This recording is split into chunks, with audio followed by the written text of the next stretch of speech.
Chers étudiants, nous allons parler aujourd'hui du plus important trouble respiratoire du sommeil qui est le syndrome d'apnée obstructive du sommeil et particulièrement son éthiopathogénie et sa physiopathologie. Il existe un large spectre des troubles respiratoires du sommeil qui inclut tout d'abord les syndromes d'apnée obstructive du sommeil et les syndromes d'apnée centrale du sommeil et en plus de ça, vous avez les syndromes d'apnée mixte du sommeil. Le plus fréquent, c'est le syndrome d'apnée obstructive du sommeil. Et puis, vous avez la respiration de type Cheyne-Stokes, vous avez les étiologies des hypoventilations nocturnes, et vous avez ce qu'on appelait aussi l'overlap syndrome, qui est l'association du syndrome d'apnée obstructive du sommeil avec la BPCO. Il est important de différencier dans ces troubles respiratoires au cours du sommeil les troubles purement apnéiques qui ne surviennent qu'au cours du sommeil, tels que les syndromes d'apnée obstructive du sommeil, le syndrome d'apnée centrale du sommeil et leur équivalent, tels que le syndrome de résistance des voies aériennes supérieures.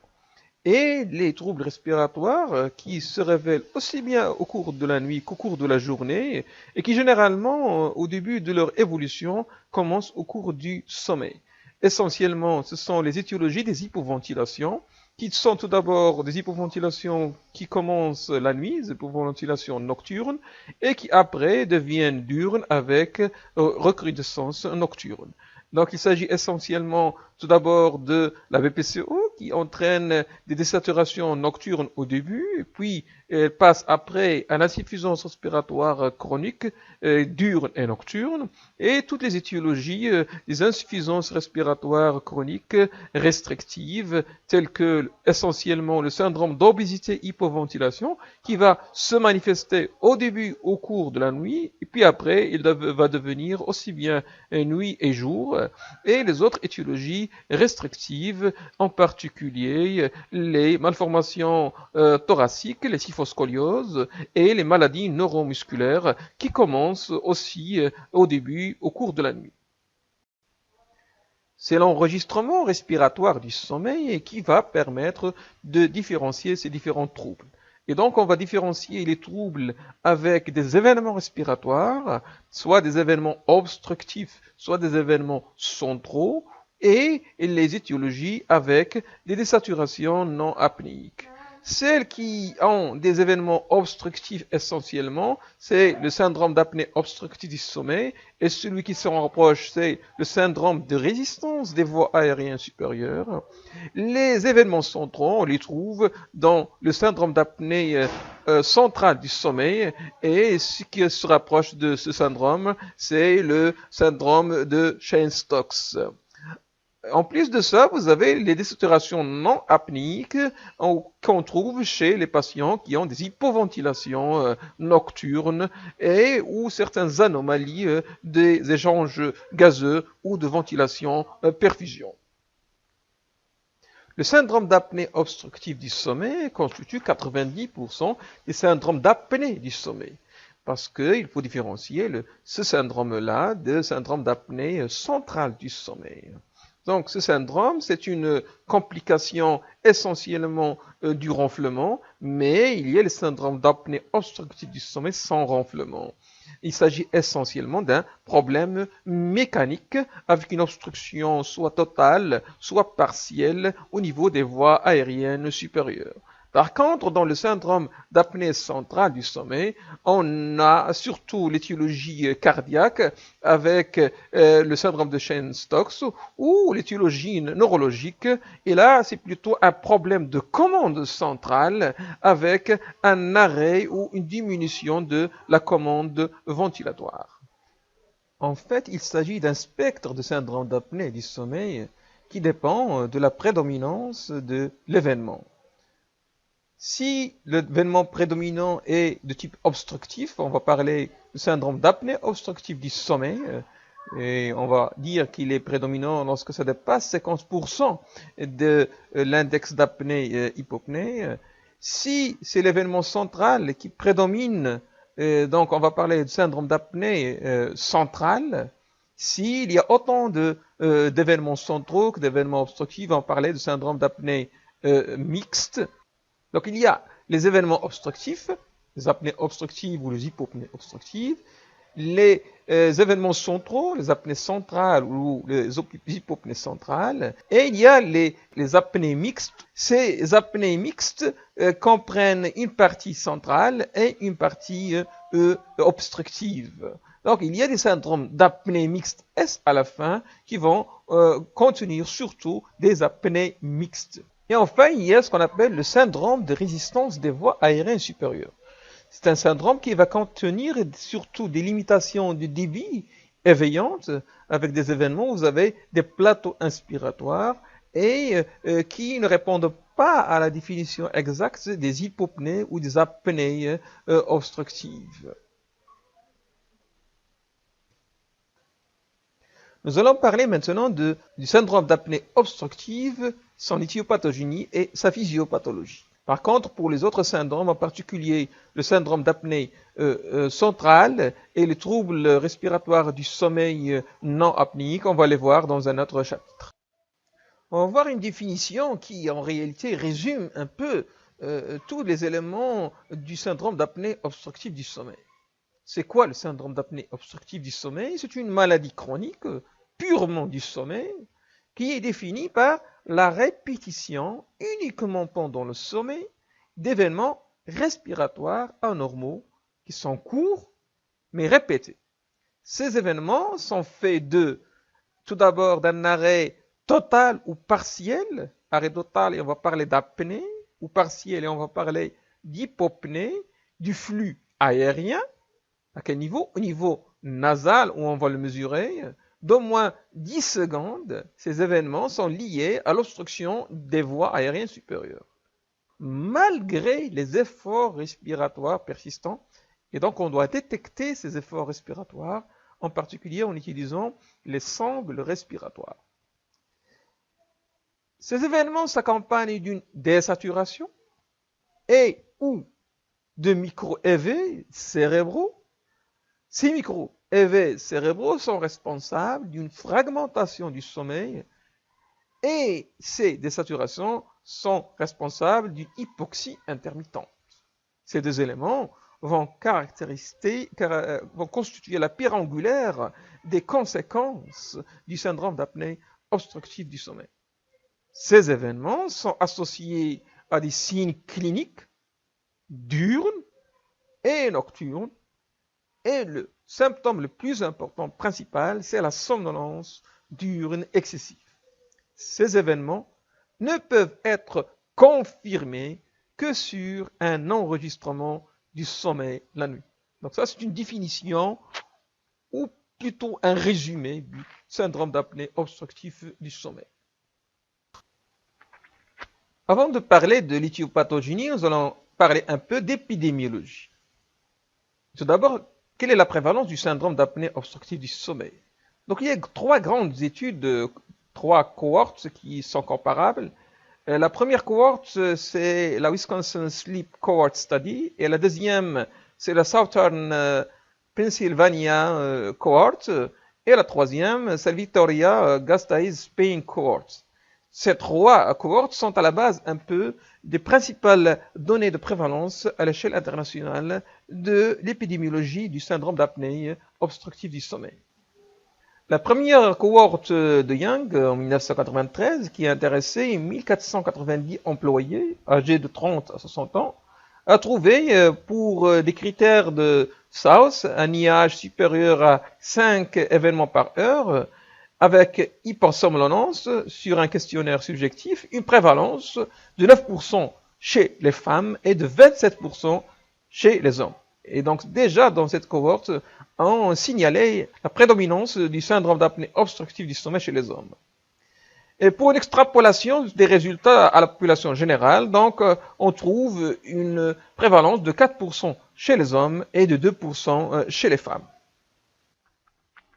Dans la deuxième cohorte de Wixler en 2001, qui a intéressé 741 hommes et 1000 femmes âgés de 20 à 100 ans, avec un IH comme critère de diagnostic supérieur à 10 par heure et une hypersomnolence, une prévalence de 3,9% chez l'homme et de 1,2% chez les femmes, et donc toujours cette prédominance chez les hommes. La troisième cohorte de Durand, en 2001 toujours, qui a intéressé 442 sujets âgés de 30 à 70 ans, avec les mêmes critères, la prévalence était proche aussi de 3,4% chez les hommes et 3% chez les femmes. Là, on voit moins la prédominance féminine. Quel est l'effet âge? Dans la cohorte de Young, en 2002, il a constaté une augmentation de cette prévalence avec l'âge, avec un effet plateau à partir de l'âge de 60 ans. Dans celle du Durand, en 2001, il y a aussi une augmentation avec l'âge, avec un autoratio de 2,2 par décade. Un élément particulier, c'est qu'avec l'âge, on a une plus grande fréquence des syndromes d'apnée centraux, 5% au-dessus de 65 ans dans la cohorte de Pennsylvanie et 0% en dessous de cet âge. Deuxième facteur influençant la prévalence du syndrome d'apnée obstructive du sommeil, on en a parlé tout à l'heure, c'est le sexe. Dans l'étude de Wisconsin, de Young, dans une population qui contenait 602 personnes âgées de 30-60 ans, la prévalence chez les hommes a été de 12% et chez les femmes de 8%.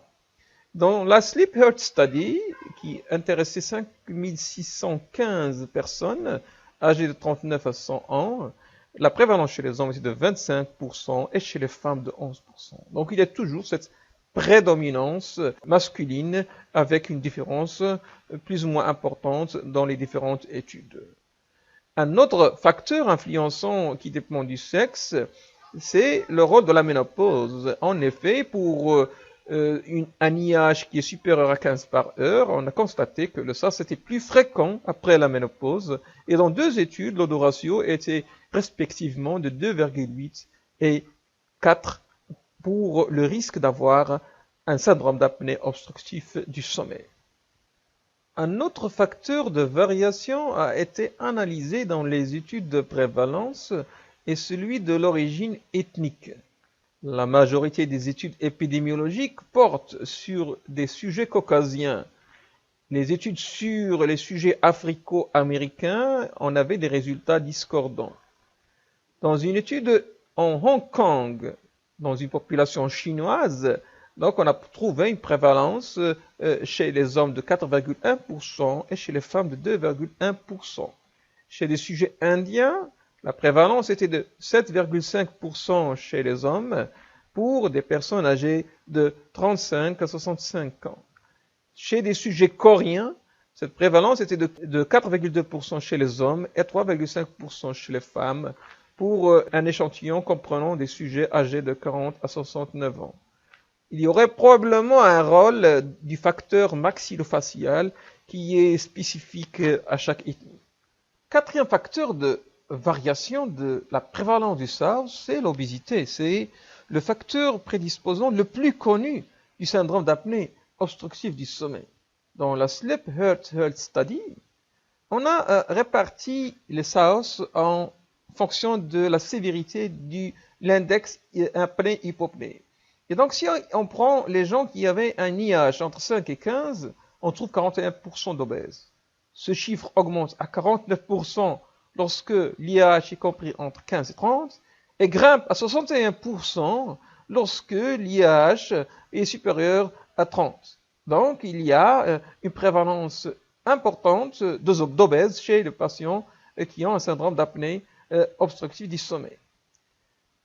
À l'opposé, si on prend les obèses et on analyse la prévalence du syndrome d'apnée obstructive du sommeil, on constate globalement dans les études 10% des obèses qui ont un syndrome d'apnée obstructive du sommeil, quel que soit le degré d'obésité. Mais si on prend une obésité morbide, massive, classe 3, avec un IMC qui est supérieur à 40, et cette prévalence va grimper à plus de 40%.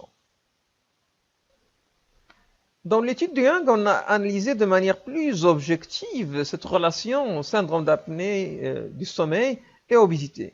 Et on a constaté que la variation du poids est un déterminant important de progression ou de régression du syndrome d'apnée obstructive du sommeil. Ainsi, une augmentation d'une déviation standard de l'indice de masse corporelle a été associé à une augmentation de 4 fois le risque de syndrome d'apnée obstructive de sommeil. Dans la cohorte de Mixler, on a aussi analysé cette relation SAOS-obésité et on a constaté que la relation IH et poids n'est pas linéaire. Une augmentation de 10% du poids augmente l'IH de 32%, et si on augmente de 20%, on augmente de 70% l'IH. Une diminution de 10% du poids ne va pas diminuer du même taux que l'augmentation de 10%, puisqu'on verra diminution de l'IH de 26% au lieu d'une augmentation de 32% lorsqu'on augmente l'IH de 10%. Globalement, on peut retenir comme chiffre de prévalence dans la population générale le chiffre de 4%. Mais si on prend des populations plus restreintes, en particulier, on sait que le risque cardiovasculaire est très important dans le cadre du syndrome d'apnée obstructive du sommeil. Donc, si on prend une population d'hypertendus, on va trouver une prévalence du SAOS qui est de 38%. Et si on restreint encore pour des gens qui ont une hypertension résistante, ça augmente à 80%. De même, si on prend des diabétiques de type 2, une prévalence de ça s'est retrouvée de l'ordre de 35%. Et pour les obèses avec obésité morbide, une prévalence de 77%. Y a-t-il une évolution de la sévérité du SAOS dans le temps? À partir des cohortes, en moyenne, une augmentation de 2,6 apnées hypopnées par heure a été observée au sein de la cohorte, par exemple, de Wisconsin sur 8 ans. Dans l'étude Cleveland Family, l'IH est passé de 2,2 par heure en moyenne à 6,2 par heure en 5 ans. Un élément évoqué pour expliquer cette évolution dans le temps est l'augmentation du poids. Concernant les données de mortalité, une mortalité excessive a été notée chez 385 patients dans une étude en 1988 qui avaient un IH supérieur à 20 par heure et qui ont refusé le traitement. Un excès de mortalité cardiovasculaire a été retrouvé dans la population de Partinel en 1988, une population qui n'était pas traitée et qui était suivie pendant 8 ans. Dans l'étude de Levy en 2005, qui a intéressé 14 589 hommes âgés de 20 à 93 ans, et chez qui le diagnostic a été posé au laboratoire du sommeil avec un suivi médian de 4,5 ans, une mortalité de 5,5 pour 1000 a été notée par an, avec un risque accru si l'IH était supérieur à 30 par heure.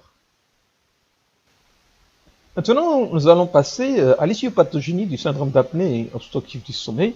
Nous allons commencer tout d'abord par un rappel physiologique.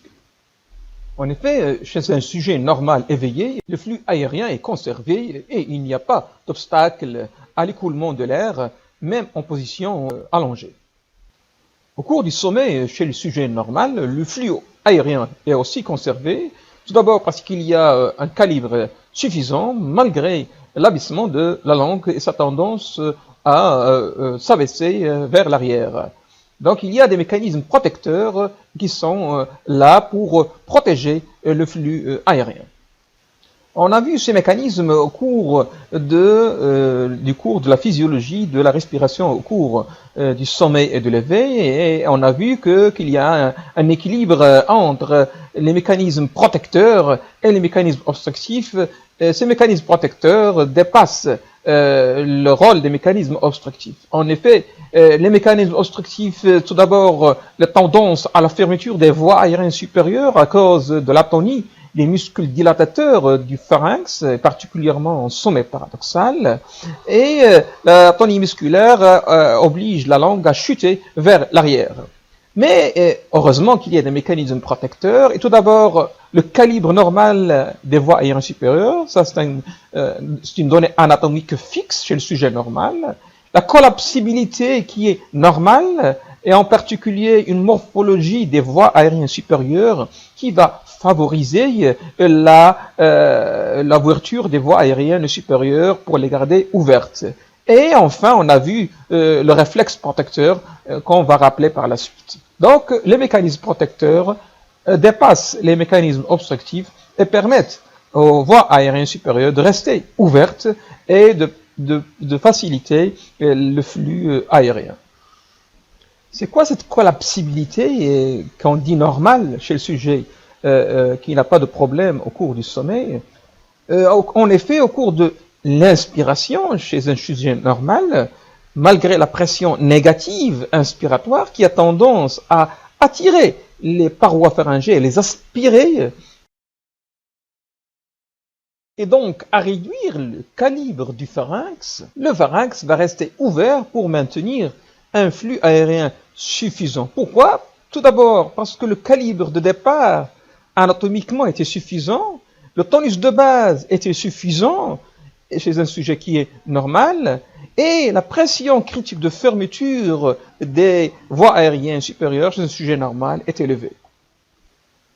Le sujet est protégé contre la fermeture des voies aériennes supérieures par la chute de la langue, et particulièrement grâce au réflexe protecteur qui fait intervenir le muscle génioglosse. On a vu déjà ce réflexe au cours de la physiologie de la respiration au cours du sommeil. Ce réflexe fait intervenir les barorécepteurs ou les mécanorécepteurs des voies aériennes supérieures qui vont transmettre de manière réflexe un message, un influx nerveux vers les centres respiratoires. Ces centres respiratoires vont à leur tour donner l'ordre aux muscles géniglosses de se rétracter et donc de maintenir les voies aériennes supérieures ouvertes.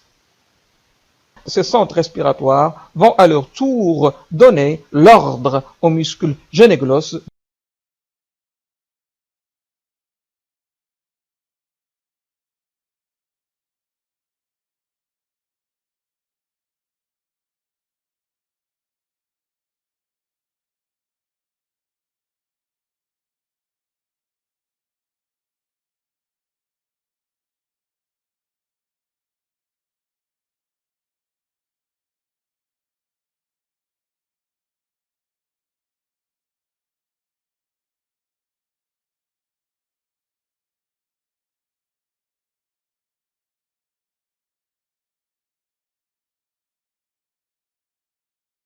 de se rétracter.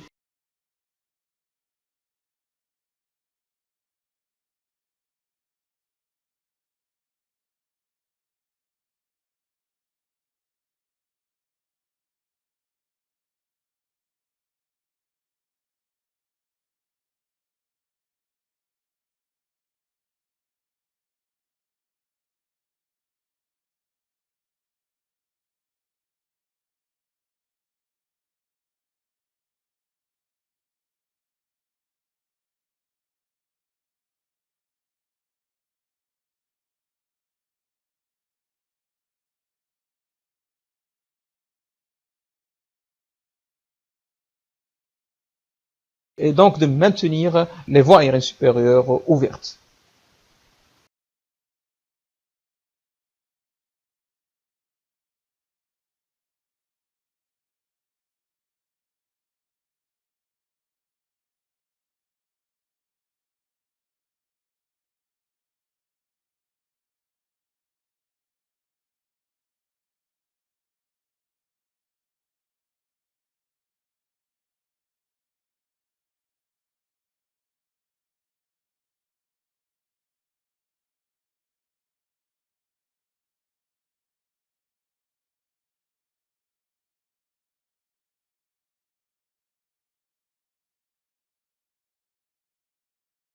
Il s'agit bien d'un mécanisme réflexe et donc ça permet d'éviter un éveil cortical et ça permet de respecter le sommeil.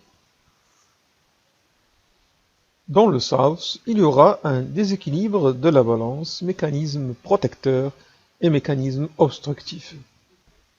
On a déjà vu ce schéma lorsqu'on parlait de la physiologie de la respiration au cours du sommeil. Donc ce schéma montre que c'est un sujet normal. Au cours de la respiration normale, il suffit d'avoir de faibles pressions négatives au niveau du pharynx pour générer un débit inspiratoire. Au cours de l'événement obstructif, il faut beaucoup de pressions négatives qui sont de plus en plus importantes lorsqu'on évolue dans l'événement obstructif pour essayer de pallier à la difficulté d'avoir ce flux aérien qui est dû à l'augmentation des résistances des voies aériennes supérieures. Et ceci va se traduire au niveau de la courbe de débit inspiratoire par une réduction de l'amplitude du débit inspiratoire et par un plateau inspiratoire. Cette augmentation des résistances des voies aériennes supérieures traduit une augmentation de la part des mécanismes obstructifs.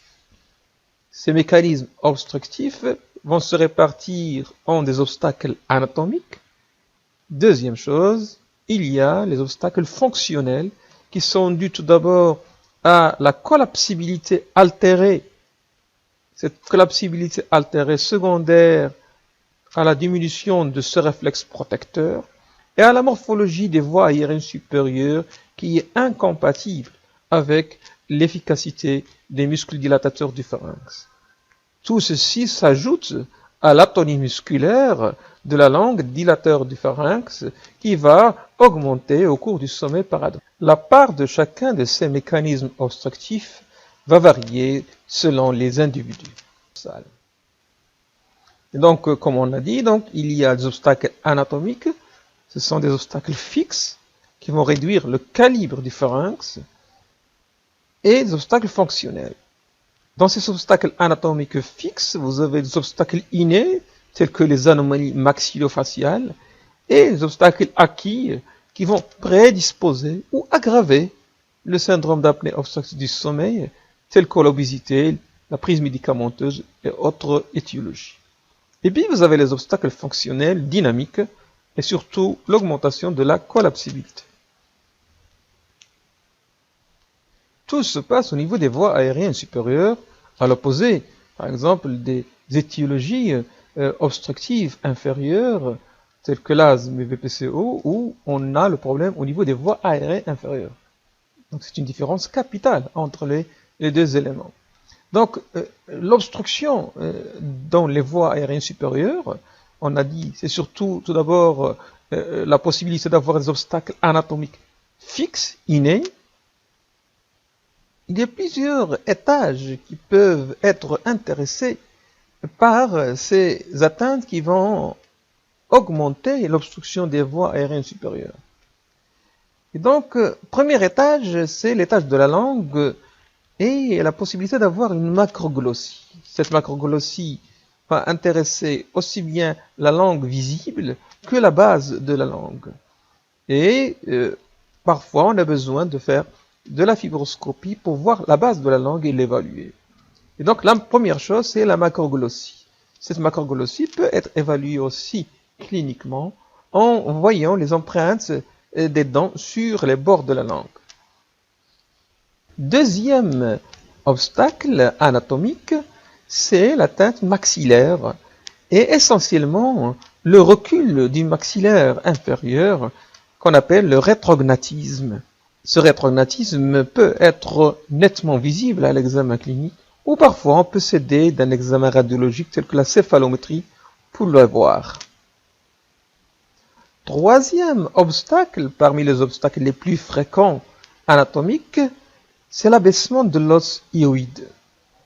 Et cet abaissement hyoïde peut être visible cliniquement en voyant la disparition ou la réduction de l'angle que fait le maxillaire inférieur avec le cou. Quatrième obstacle aussi fréquent, c'est l'hypertrophie amygdalienne et c'est parmi les étiologies la plus fréquente chez les enfants. Cette hypertrophie amygdalienne est bien visible à l'examen clinique. Il y a un score qui permet de l'évaluer. Ou parfois, on peut s'aider de la fibroscopie pour voir une hypertrophie amygdalienne qui n'est pas visible à l'œil nu. On peut retrouver d'autres anomalies maxillofaciales. Par exemple, ici, vous avez une béance antérieure, vous avez un aspect d'endognathie. On a vu les principaux obstacles anatomiques fixes innés qui peuvent être incriminés dans la genèse du syndrome d'apnée obstructive du sommeil. Le principal facteur acquis anatomique, c'est l'obésité viscérale. Cette obésité va entraîner une obstruction aussi des voies aériennes supérieures. Il y a d'autres facteurs qui peuvent aggraver ces facteurs anatomiques, tels que le sexe masculin, l'âge, la consommation du tabac, de l'alcool, des médicaments sédatifs et la ménopause. Résume les principaux obstacles anatomiques qui peuvent être incriminés dans le syndrome d'apnée obstructive du sommeil. Et donc vous avez la macroglossie, vous avez le rétrognatisme, vous avez l'abaissement de l'os hyoïde, vous avez l'hypertrophie amygdalienne et l'obésité viscérale. Après les obstacles anatomiques, on va voir maintenant les obstacles dynamiques fonctionnels et surtout l'altération de la collapsibilité, dans laquelle on incrimine tout d'abord l'altération de la morphologie des voies aériennes supérieures chez le patient qui a un syndrome d'apnée obstructive du sommeil. Après les obstacles anatomiques,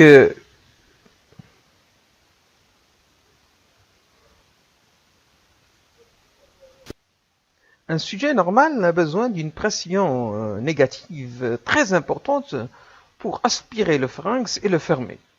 Par contre, chez le sujet qui a un syndrome d'apnée obstructive du sommeil, il suffit d'une pression négative faible pour aspirer le pharynx et le fermer. Et donc la pression critique de fermeture est une pression qui est faible.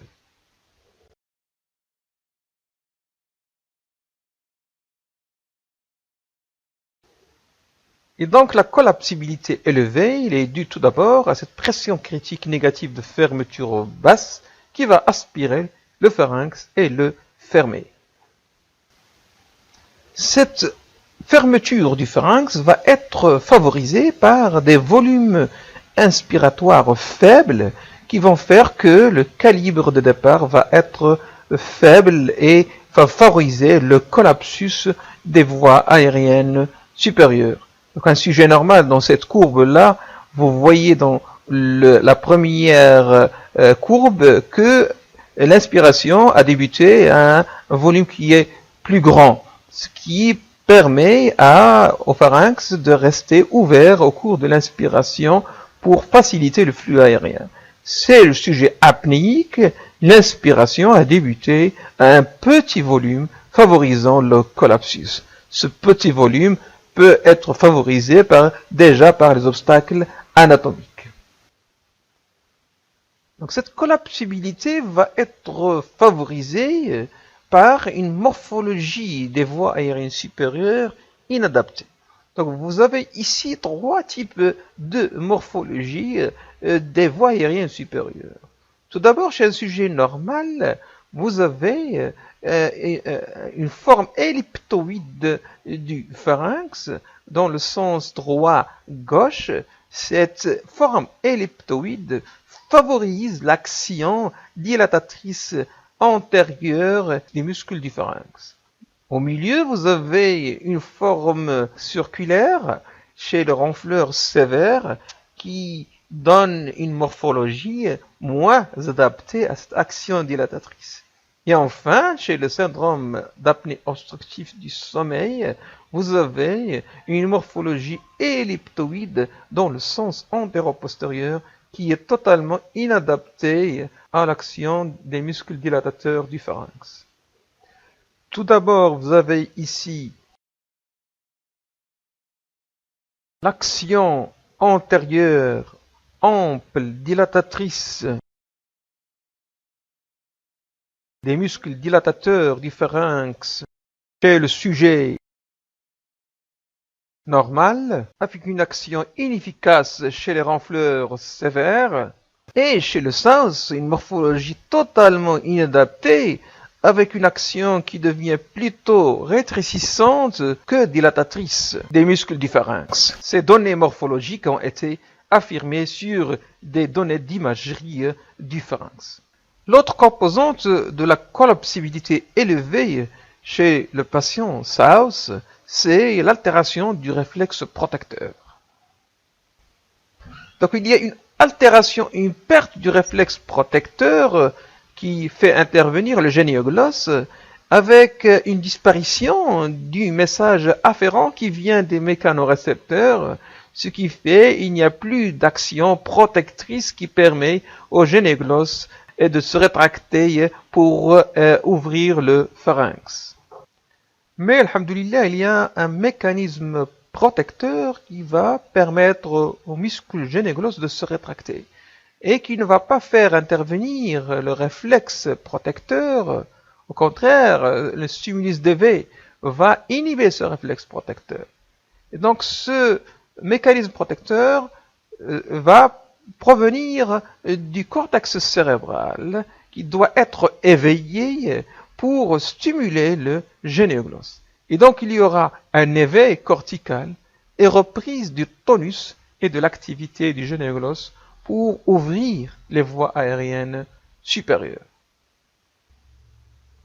Et donc, pour résumer, parmi les éléments importants dans la collapsibilité élevée du pharynx chez le patient SARS, c'est l'altération du mécanisme du réflexe protecteur, ce réflexe qui est pratiquement absent et qui va nécessiter l'intervention d'un éveil cortical pour rétablir le tonus du muscle génioglosse et, comme conséquence bien sûr, c'est un sommeil qui ne sera pas respecté et qui sera fragmenté. On a vu les principaux mécanismes éthiopathogéniques des obstacles obstructifs du syndrome d'apnée obstructive du sommeil qui impliquent des obstacles anatomiques et des obstacles dynamiques et qui sont à l'origine du déséquilibre de la balance, mécanisme obstructif et mécanisme protecteur. À côté de cela, il y a de nouveaux concepts qui sont venus pour expliquer certains aspects particuliers du syndrome d'apnée obstructif du sommeil. Particulièrement, c'est le sujet qui ne sont pas forcément obèses et on incrimine une collapsibilité très variable. Les sujets avec anatomie normale et chez qui l'apnée serait la conséquence d'une combinaison de phénomènes à des degrés variables, une réponse ventilatoire excessive qui fait suite au micro-éveil, une incapacité à augmenter le tonus des dilatateurs du pharynx en réponse au CO2, un CDV très bas, ce qui va entraîner une déstabilisation de la boucle du contrôle de la ventilation et une obstruction cyclique avec des variations cycliques de l'activation des muscles respiratoires. On a incriminé aussi une baisse de la sensibilité pharyngée due à des microlésions neuronales dues aux vibrations du ronflement, ce qui fait considérer le syndrome d'apnée obstructive du sommeil, selon ces données, comme une complication à long terme des ronflements. Dans cette étude qui a été publiée en 2002, on a démontré qu'il existe une inflammation locale au niveau des voies aériennes supérieures et qui a été rapportée aux vibrations associées au ronflement et aux efforts intrathoraciques. Et dans cette étude-là, on a mis l'hypothèse comme quoi ces inflammations locales pourraient modifier la fonction du réflexe protecteur du pharynx et pourraient participer à l'auto-aggravation du SAOS. Et tel point qu'on a considéré le SAOS comme une maladie neuromusculaire avec une baisse de la sensibilité pharyngée et on a démontré qu'il y a des modifications musculaires et neurologiques locales.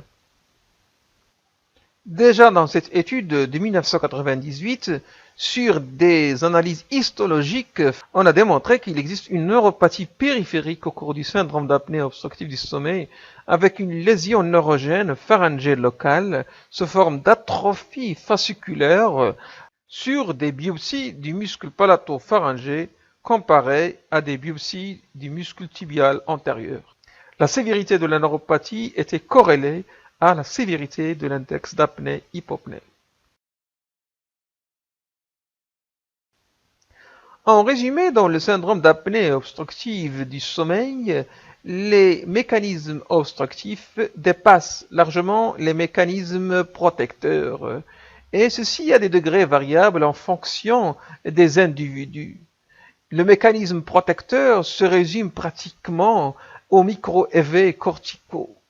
Les mécanismes obstructifs à des degrés variables. Il peut s'agir des obstacles anatomiques fixes associés aux obstacles dynamiques et particulièrement l'altération de la collapsibilité qui est due à des modifications morphologiques des voies aériennes supérieures avec une morphologie inadaptée et à l'altération importante du réflexe protecteur. Et ceci va s'associer aux modifications ventilatoires du sommeil qui sont plus importantes chez le patient SARS.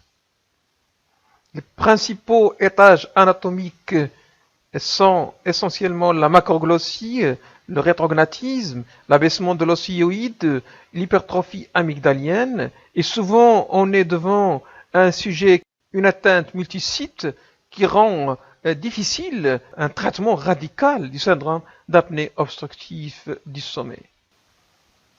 Deuxième élément, c'est l'explication de la collapsibilité élevée par tout d'abord la morphologie inadaptée du pharynx avec une morphologie qui rend l'action des muscles dilatateurs inefficace et qui devient une action rétrécissante du pharynx plutôt qu'une action dilatatrice. Troisième élément, et qui va expliquer la collapsibilité élevée, c'est la perte du réflexe protecteur du pharynx avec cet effet cortical qui va essayer de protéger le pharynx et son calibre et avec un sommeil qui va être non respecté et fragmenté. Quelles sont les conséquences physiopathologiques du syndrome d'apnée obstructive du sommeil? Et tout d'abord, quelles sont les conséquences de cet obstacle qui va s'installer au niveau des voies aériennes supérieures, qui va devenir intermittent au cours du sommeil? Tout d'abord, vous aurez une réduction du flux aérien, ce qui va expliquer les hypopnées et les apnées. Réduction partielle, ce sont les hypopnées. Complète, c'est les apnées.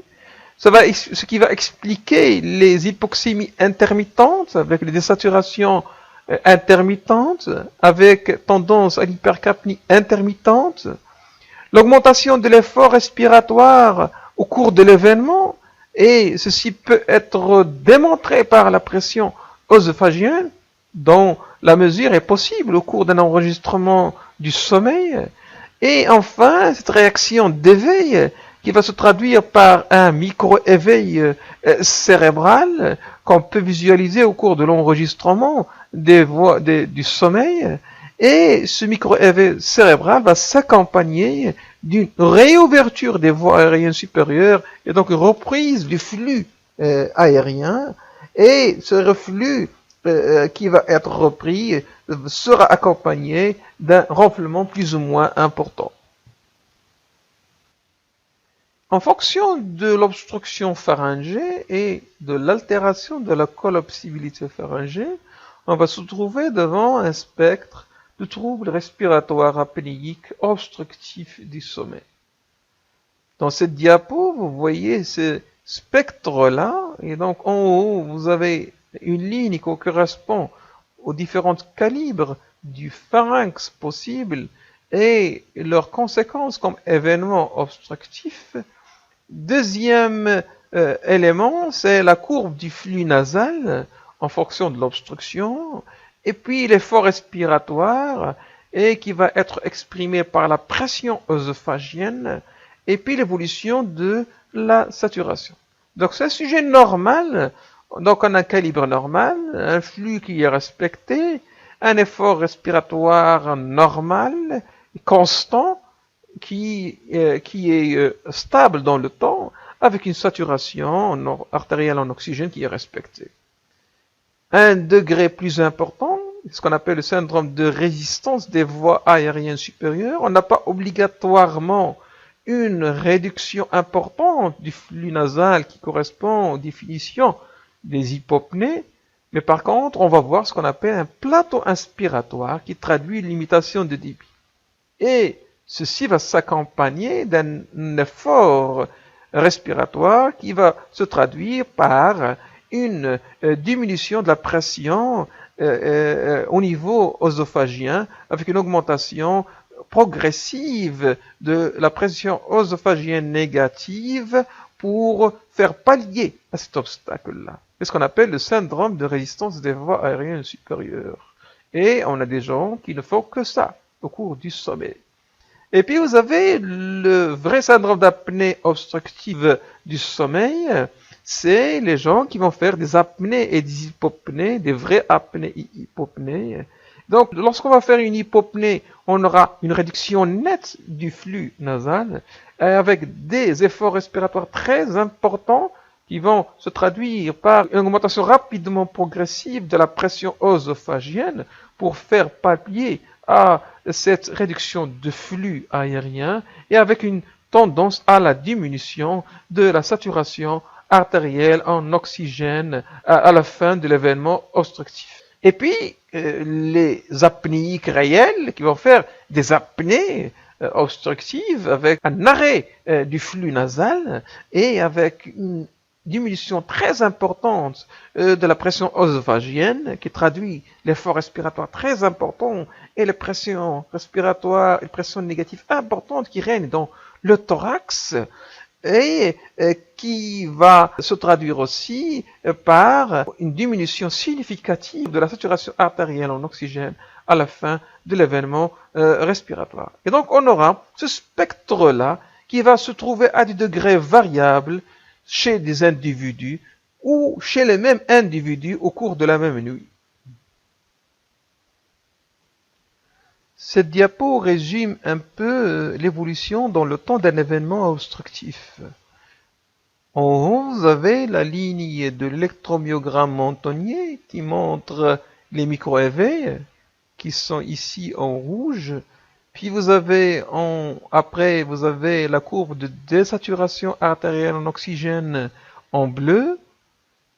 Et puis vous avez la courbe du flux nasal, de la pression nasale. Puis vous avez les efforts thoraciques et abdominaux. Donc ce sont des sangles qui vont mesurer les variations de l'effort thoracique et abdominal. Et puis vous avez la courbe du renflement en bleu. Dans la courbe de pression nasale, on avait au début de la courbe un flux nasal qui varie avec le cycle respiratoire. Et puis on a un arrêt brutal de la pression nasale avec une chute très importante de cette pression qui va durer environ 1 minute ici. Donc entre les deux traits verticaux, vous avez 30 secondes. Donc ici, ça a duré environ 1 minute ou même plus qu'1 minute.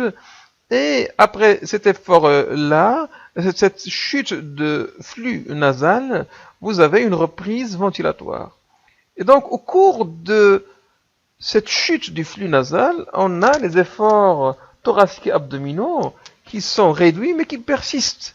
Et on voit bien qu'ils sont en opposition de phase, ce qui traduit qu'il y a un effort thoracique et abdominal pour pallier à cet arrêt du flux nasal. À la fin de cette chute de la pression nasale qu'on va appeler apnée, qui est visualisée ici en bande rouge horizontale, puis vous avez une réduction très importante de la saturation artérielle en oxygène, et donc on a une désaturation relative très importante, avec une saturation artérielle en oxygène qui est passée de 97% à environ 64% à la fin de l'apnée et au cours de la reprise ventilatoire.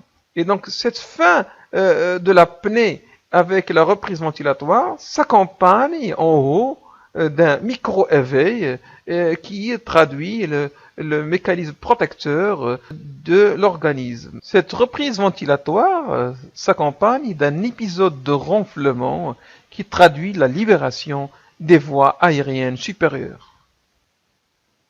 Et donc, au cours d'un événement apnéique, au cours du syndrome d'apnée obstructive du sommeil, on se trouve avec un cercle fait tout d'abord du début du sommeil, l'apparition de l'apnée avec un effort respiratoire qui va se terminer par une désaturation relative avec un micro-éveil et une reprise du flux qui va être accompagnée de ronflement Et puis après, le sujet il est obligé de revenir au sommeil et ainsi le cycle va se répéter.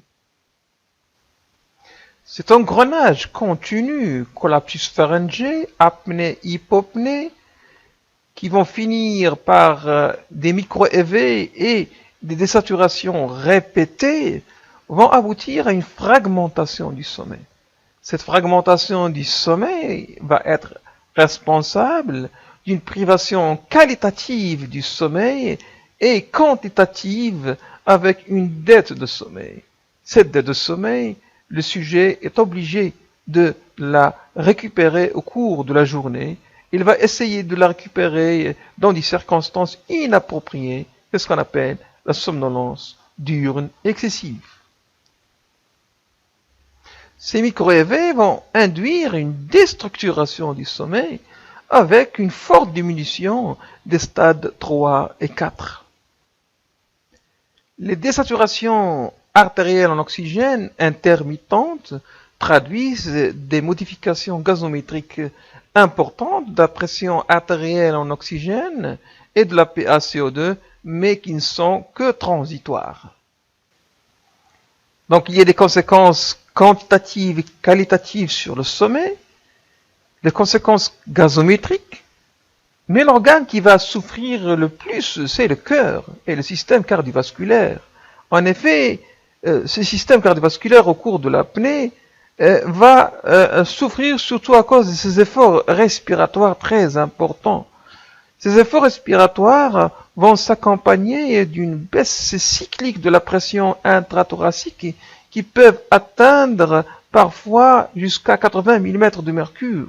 Et ceci va avoir comme conséquence une augmentation de la précharge cardiaque et de la post-charge du ventricule gauche. Cette souffrance au cours de l'apnée va être suivie après l'apnée par une reprise ventilatoire qui va s'accompagner d'une vasoconstriction artérielle sympathique qui va augmenter la précharge avec une augmentation du volume d'éjection qui essaie de pallier à ces modifications importantes du système cardio-respiratoire, avec comme conséquence des augmentations cycliques de la tension artérielle au cours de la nuit. Habituellement, au cours du sommeil, la pression artérielle a tendance à diminuer au cours du sommeil, et ce qui explique le caractère dip de cette tension artérielle chez un sujet normal. Chez le sujet qui a un syndrome d'apnée obstructive du sommeil, ces augmentations cycliques de la tension artérielle vont être responsables du dip nocturne de la tension artérielle au cours de l'enregistrement ambulatoire de la pression artérielle. Ce sont des sujets dits non dippers, c'est-à-dire que ne font pas chuter leur tension artérielle au cours du sommeil, ce qui rend vulnérable leur système cardiovasculaire. Ce schéma résume un peu les mécanismes éthiopathogéniques et les conséquences du SOS. Donc ça commence par une altération des mécanismes protecteurs, aussi bien au niveau anatomique que l'altération de la collapsibilité avec un manque de compensation musculaire et la diminution de l'activité musculaire pharyngée, donc collapsus des voies aériennes supérieures, apnée, hypoxie, hypercapnie relative, augmentation de l'effort ventilatoire pour pallier à cette diminution du flux respiratoire. Cette augmentation de l'effort ventilatoire va finir par un micro-éveil cérébral avec une augmentation et une reprise de l'activité du tonus musculaire et libération des voies aériennes supérieures, reprise ventilatoire, hyperventilation, correction de l'hypoxie et de l'hypercapnie, mais obligation de revenir au sommeil. Tout ceci va contribuer à une fragmentation du sommeil avec tendance à la somnolence diurne excessive et une souffrance cardiovasculaire très importante qui serait à l'origine des principales complication du syndrome d'apnée obstructive du sommeil et cette augmentation de la morbidité et de la mortalité liées à ce syndrome. On a vu essentiellement les conséquences à court terme des événements obstructifs au cours d'une nuit chez un patient qui a un syndrome d'apnée obstructif du sommeil, avec les conséquences diurnes et principalement la somnolence diurne excessive. Les autres conséquences, on va les voir dans d'autres cours, et particulièrement les conséquences physiopathologiques à long terme du syndrome d'apnée obstructive du sommeil. Mais dans cette diapo, on résume un peu les principales conséquences. Tout d'abord, au niveau cardiovasculaire, on en a parlé. À long terme, ces personnes-là vont développer l'hypertension artérielle, les troubles de rythme. Ils ont un risque important de faire des accidents vasculaires cérébraux, de faire de l'infarctus du myocarde, de faire de l'insuffisance cardiaque. Au niveau métabolique, ils ont un risque important de faire du diabète de type 2, de faire un syndrome métabolique, d'avoir une obésité, de faire de la nocturie, quoique la nocturie c'est un symptôme quotidien chez ces patients-là, sans que ce soit expliqué par d'autres pathologies. En particulier, il faut éliminer, bien sûr, la prostate chez les sujets âgés. Le dysfonctionnement sexuel, c'est une conséquence qui est particulièrement fréquente. On le note souvent dans le questionnaire du sommeil chez ces patients-là. Puis ils avaient des conséquences comportementales et particulièrement le retentissement sur la cognition, sur la mémoire, sur l'humeur avec une tendance à l'irritabilité, avec des difficultés de concentration, une tendance à un vieillissement prématuré et une tendance à la dépression. Et bien sûr, la conséquence la plus importante qui est la somnolence diurne excessive, avec tout ce qui en résulte, en particulier les accidents de route ou des accidents de travail liés aussi bien à la somnolence diurne excessive qu'à la fatigue chronique. Et puis vous avez les céphalées matinales qui sont très caractéristiques de ce syndrome. On va voir maintenant quelques implications thérapeutiques et surtout l'effet de la pression positive continue qui est le traitement de référence du syndrome d'apnée obstructive du sommeil. Ce traitement va s'attacher à modifier le volume pharyngé et la morphologie du pharynx. La langue jouerait un rôle important dans l'obstruction pharyngée puisqu'il contient le muscle principal du pharynx, c'est le génioglosse. Et donc, cette langue qui a tendance à chuter, la pression positive continue, son rôle, c'est de pallier à cette chute de la langue. Donc, cette diapo-là vous montre l'effet de la traction de la langue sur l'augmentation du volume du pharynx. Avec des données d'imagerie et de calcul volumétrique, on a montré que la traction de la langue, dans cette imagerie fonctionnelle, vous voyez ici à gauche, en baseline, il y avait un volume pharyngé de 15,9 cm3, et le fait de réaliser une traction de la langue, ça a permis d'augmenter le volume pharyngé à 25,1 cm3. Et donc, le fait d'empêcher la chute de la langue permettrait d'augmenter le volume pharyngé. Les données de l'imagerie fonctionnelle, ici, dans cette diapo, dans cette expérience, on a démontré que la pression positive continue a un effet aussi bien sur la surface que sur la forme du pharynx. Et donc, vous voyez bien que la forme du pharynx s'est transformée, et son volume aussi, se sont transformés entre une pression à 0 cm H2O et une pression de 15 cm H2O. On a analysé aussi l'effet de la PPC sur la réponse musculaire du génioglosse. Et dans cette expérience de 1991, on a exposé les gens à une situation mécanique défavorable. Et on a comparé des sujets apnéiques à des sujets contrôle. et on a mesuré le pourcentage d'utilisation de l'activité maximale par les muscles genioglosse. Un muscle dont la fonction est normale ne va utiliser qu'un pourcentage minime de ses capacités pour pallier à une situation défavorable et il va arriver à résoudre le problème. Donc, ce qu'on a remarqué, que le muscle genioglosse, il est obligé d'utiliser 40% de son activité chez les apnéiques, en comparaison à 10% uniquement chez le sujet contrôle. Sous PPC, la réponse genioglosse s'est nettement améliorée pour tendre à rejoindre la courbe de réponse chez le groupe contrôle. Cette amélioration tend un peu à augmenter avec l'augmentation de la pression positive continue. Ici, on a augmenté à 10 cm H2O, avec une augmentation de la pression à 10 cm H2O. Donc, il y a un effet mécanique sur le volume des voies aériennes supérieures, un effet fonctionnel en améliorant la fonction musculaire, mais aussi on a démontré qu'il y a un effet sur le système cardiovasculaire.